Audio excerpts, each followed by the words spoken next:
Zee 24 तासच्या बातमीनंतर Nashik जिल्हा प्रशासनाला जाग. बोगस दिव्यांग कर्मचाऱ्यांवर कारवाईचे आदेश. 59 कर्मचाऱ्यांवर बनावट कागदपत्र सादर केल्याचा आरोप.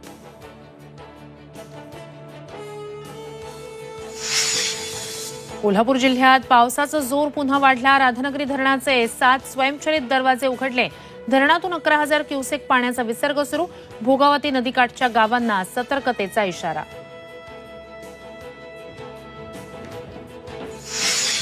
वायनाडमध्ये भूस्खलनात 158 जणांचा मृत्यू. लष्कर हवाई दलाकडून बचाव कार्य सुरू.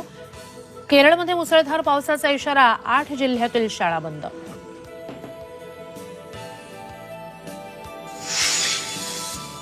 ठाकरे गटाकडून विधानसभेची तयारी सुरू. मुंबईच्या रंगशारदामध्ये आज शाखा प्रमुखांची बैठक. उद्धव ठाकरे करणार मार्गदर्शन.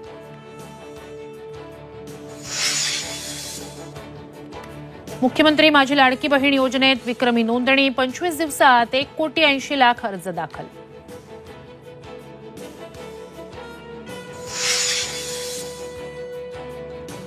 आणि भारतात व्हॉट्सअॅप बंद होण्याची शक्यता. नव्या आयटी नियमांमुळे भारत सरकार आणि व्हॉट्सअॅपमध्ये तणाव. गोपनीयतेच्या अधिकाराचं उल्लंघन होत असल्याचा दावा.